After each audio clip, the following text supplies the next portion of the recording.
بسم اللہ الرحمن الرحیم۔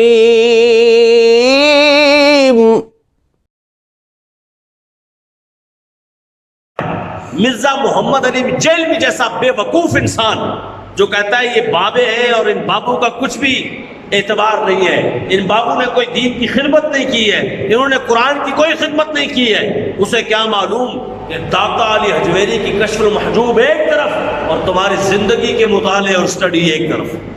تمہیں کیا معلوم کہ کشف المحجوب میں کیا خزانہ چھپا ہے؟ تمہیں کیا معلوم کہ داتا علی حجویری کی لکھی ہوئی اس کتاب میں کتنے ہیرے پنہاں ہیں اور کتنے خزانے چھپے ہوئے ہیں؟ قرآن کے موتی لکھے ہیں گویا کہ حضرت داتا علی حجویری نے، اور حدیث پاک کے مجموعے یہاں درج کیے ہوئے ہیں، اور ایسے ایسے واقعات، اللہ اکبر، ایسے ایسے، یعنی ابو بکر صدیق کے ذکر سے یہ کتاب مزین ہے، عمر فاروق کے ذکر سے یہ کتاب مزین ہے، حضرت عثمان غنی، مولا علی، حسنین کریمین، صحابہ کرام علیہم رضوان، تابعین، تبع تابعین، ائمہ دین، مجتہدین، بڑے بڑے نقباء و نجباء کے ذکر سے یہ کتاب کشف المحجوب مزین ہے۔ جو اسے پڑھتا ہے عش عش کر اٹھتا ہے، جو اسے پڑھتا ہے اس کے دل کی کلیاں بکھر جاتی ہیں، کھل جاتی ہیں، اور اس کے ذہن اور دل میں وہ روشنی پیدا ہوتی ہے کہ اس کا دل کرتا ہے میں اللہ کی بارگاہ کا قرب مجھے مل جائے، مجھے اللہ رب العالمین کے محبوب کی بارگاہ کا قرب نصیب ہو جائے۔ تو ایسے لوگ جنہوں نے باپو کو کہا ہے کہ یہ دین سے دور ہیں، ان کو نہیں معلوم یہ خود دین سے دور ہے، انہیں کیا معلوم یہی وہ لوگ ہیں جن کے بارے میں رب کہتا ہے یا ایھا الذین آمنوا، اے ایمان والو، اتقوا اللہ، اللہ سے ڈر جاؤ، وکونوا مع الصادقین، اور ان سچوں کے ساتھ ہو جاؤ، ان صلحاء کے ساتھ ہو جاؤ، اللہ کے ولیوں کے ساتھ ہو جاؤ۔ جو ان کے ساتھ ہو جاتا ہے تو کیا ہوتا ہے؟ فرمایا پھر اسے اللہ تعالیٰ نجات عطا فرما دیتا ہے۔ علامہ جلال الدین رومی رحمۃ اللہ تعالیٰ علیہ نے یہ واقعہ اور یہ حکایت بیان کی ہے کہ ایک مرتبہ ایک کانٹے نے اللہ کی بارگاہ میں عرض کی، یا اللہ، وہ ستار العیوب ہے، عیبوں کو چھپانے والا ہے، اور مجھے تو نے کانٹا بنایا ہے، میں کانٹا ہوں، لوگ مجھے کانٹا ہونے کی وجہ سے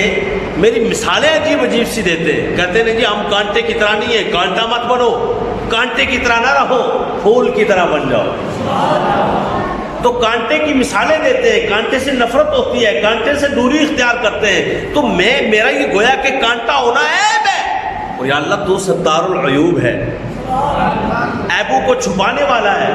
تو میرا عیب یہ کیسے چھپے گا؟ یا اللہ تو ستار العیوب تو میرے لیے بھی ہے نا۔ رب نے اسی وقت، علامہ جلال السیوطی رحمۃ اللہ علیہ فرماتے ہیں کہ اس کے اوپر پھول کی پنکھڑی ایسے بنا دی، پیدا کر دی،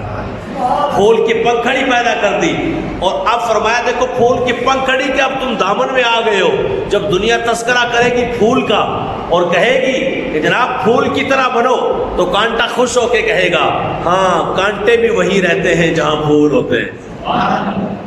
اور پھول کے ساتھ کانٹا اس لیے ہوتا ہے تاکہ پھول کو کوئی نقصان نہ پہنچے، تو کانٹے کو بھی عزت مل گئی پھول کے ساتھ رہنے کی وجہ سے۔ اور فرمایا دیکھو مالی جو ہوتا ہے نا، مالی، باغ کا مالی، باغ کا باغبان، اس پھول کے ساتھ لگے ہوئے کانٹے کو کبھی نہیں توڑتا، جو کانٹا اکیلا ہو، پھول کے علاوہ ہو، اس کی کانٹ چھانٹ ہوتی ہے، اس کو کاٹا جاتا ہے، اس کو ہٹایا جاتا ہے، اس کو ختم کیا جاتا ہے، لیکن جو دامن پھول میں آ جائے اس کو رہنے دیا جاتا ہے۔ بس یہی مثال ہے، اللہ کے ولیوں کے دامن میں جو آ جائے گا نا،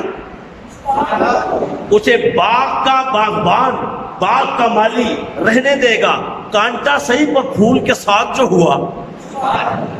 تو اگر مہر علی کے ساتھ کوئی ہوگا تو کانٹا صحیح، گناہگار صحیح، پر پھول کے ساتھ جو ہوا۔ آج ہر جگہ اگر داتا داتا ہو رہی ہے، ہر جگہ اگر خواجہ خواجہ ہو رہی ہے، ہر جگہ اگر مہر علی کا نام لیا جاتا ہے، بڑے امام سرکار کا نام لیا جاتا ہے، میاں محمد بخش رحمۃ اللہ علیہ کا نام لیا جاتا ہے، اگر جناب والا بڑے بڑے بزرگوں کا اعلیٰ حضرت امام محمد رضا خان رحمۃ اللہ تعالیٰ علیہ کا نام لیا جاتا ہے، تو اس سے لیے لیا جاتا ہے کہ ان ہستیوں نے، ان بزرگوں نے، ان ولیوں نے، ان بابوں نے قرآن و سنت کی راہ پر چلنا سکھایا ہے اور چلایا ہے، لوگ خود بھی چل کے دکھایا ہے۔ ان میں سے ایک بھی آپ کو غیر عالم نہیں ملے گا، سارے عالم ملیں گے۔ ہاں آج آپ یہ نہ سمجھے یہ فقط ایک شاعر تھے یا بس ہلکے پھلکے جس طرح آج کل پیر گلیوں میں گھومتے پھرتے ہیں اس طرح کے پیر تھے، نہیں، یہ قرآن و سنت کے مکمل عالم تھے الحمدللہ۔